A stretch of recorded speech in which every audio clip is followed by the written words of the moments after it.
दोस्तों, आज की कहानी आपको यह सिखाने जा रही है कि दुनिया में अच्छे लोगों की कमी नहीं है।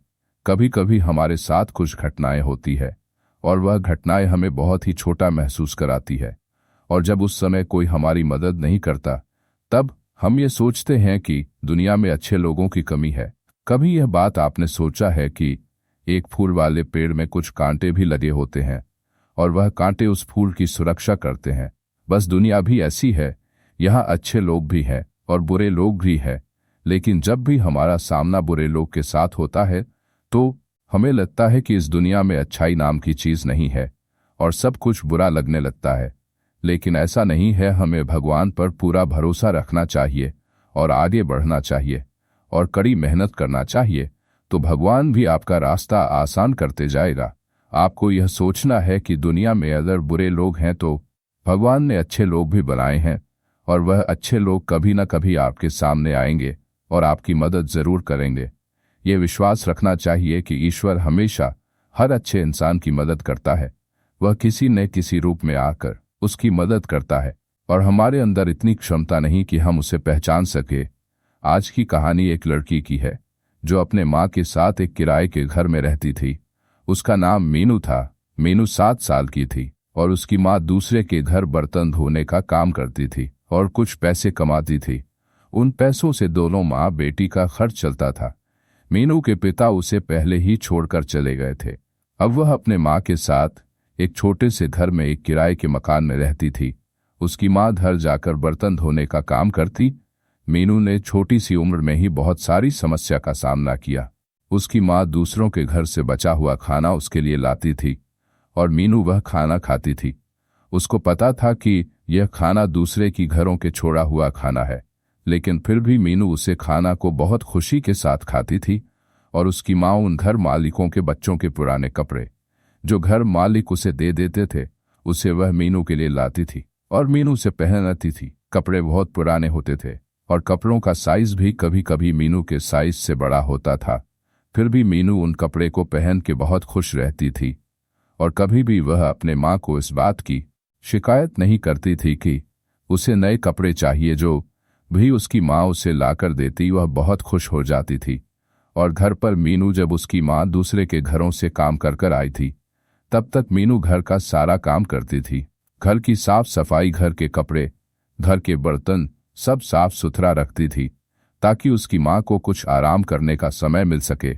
इस तरह वह अपने माँ का पूरा ध्यान रखती थी। दोनों माँ बेटी बहुत खुश रहते थे। जो भी मिलता उसी से जिंदगी काट रहे थे। कभी किसी से शिकायत नहीं करते थे, न किसी से लड़ाई करते थे। मीनू की माँ गरीबी भरी जिंदगी में भी अपनी बेटी को खुश रखती थी। उसके लिए 2 वक्त खाना का इंतजाम करती थी। कुछ दिन बाद मीनू की माँ की तबीयत खराब हो जाती है और उसे अस्पताल में भर्ती करना पड़ता है।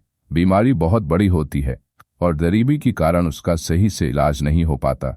इस कारण उसकी माँ की मौत हो जाती है और मीनू मात्र 10 साल की थी। तब उसके किसी मुंह बोले चाची ने उसे अपने घर में रख लिया। उसके चाचा जी भी बहुत गरीब थे। उनके पास भी इतने पैसे नहीं थे कि वह मीनू का पालन पोषण सही से कर सके। वह भी छोटे मोटे मजदूरी का काम करते थे और अपने घर परिवार चला रहे थे। तो मीनू भी कुछ दिन बाद दूसरे के घर में बर्तन धोने का काम शुरू करती है। 1 साल तक मीनू का काम अच्छा चलता रहा था, लेकिन कुछ दिनों बाद मीनू बीमार रहना शुरू हो गई। उसकी तबीयत दिन प्रतिदिन खराब होना लगी और वह दूसरे के घर जाकर बर्तन धोने में असमर्थ हो गई और वह लोग उसे काम से निकाल देते हैं। अब मीनू के पास पैसे का कोई जरिया नहीं था और उसकी चाची भी उसे कुछ मदद नहीं करती थी। और एक दिन उसके चाचा ने उसे घर से निकाल दिया। 1-2 दिन तक मीनू रेलवे स्टेशन पर रही और भूखे पेट सोई और तबीयत तो पहले से ही खराब थी। तब मीनू आसपास घर में जाकर अपने लिए बर्तन धोने का काम मानती है, लेकिन किसी ने उसे अपने घर में काम में नहीं रखा। तब मीनू एक और घर में गई और वहां काम मांगा। उस घर में काम तो मिल गया, लेकिन मीनू के पास पैसे नहीं थे कि वो किराए पर अपने लिए कमरा ले सके और किराए का पैसा दे सके। इसलिए मीनू ने अपनी सारी समस्या उस घर के मालिक को बताया। लेकिन किसी भी लड़की को अपने घर में रखना बहुत बड़ी बात थी।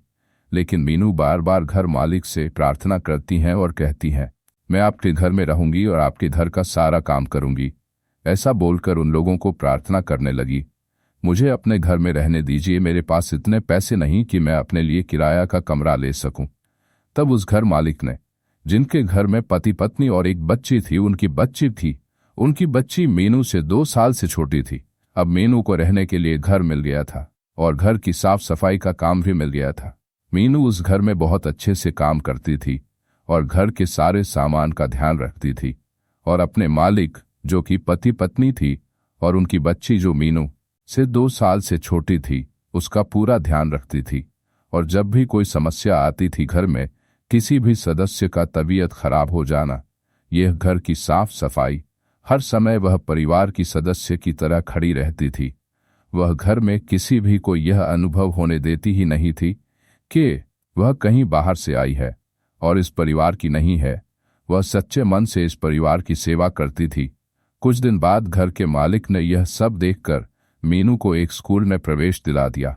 मीनू घर का काम करने के बाद स्कूल भी जाती थी और पढ़ाई लिखाई भी करती थी। मीनू को बहुत ही खुशी होने लगी जब वह स्कूल जाना शुरू करी।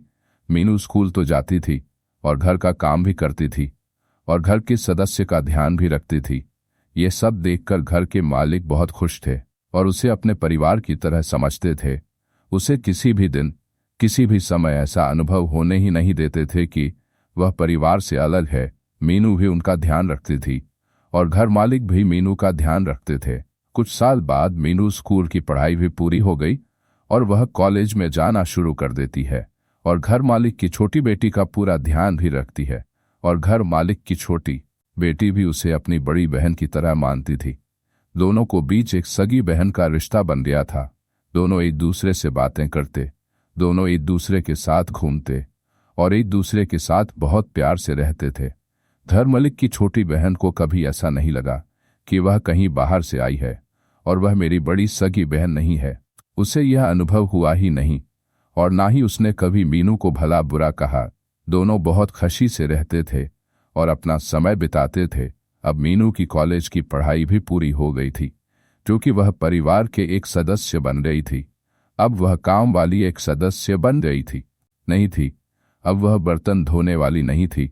वह घर मालिक की बड़ी बेटी के सामान बन गई थी। तो माता पिता को भी लगा कि मीनू की उम्र शादी की हो गई है, अब उसकी शादी कर देनी चाहिए।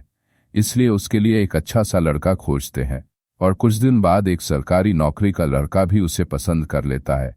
मीनू के घर मालिक ने मीनू की शादी अपनी बेटी की तरह बड़ी धूमधाम से किया।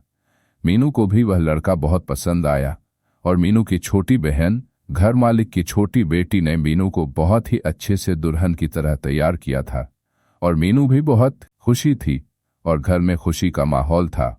और मीनू का शादी होने के बाद वह अपने पति के साथ अपने पति के घर में रहने के लिए चली गई।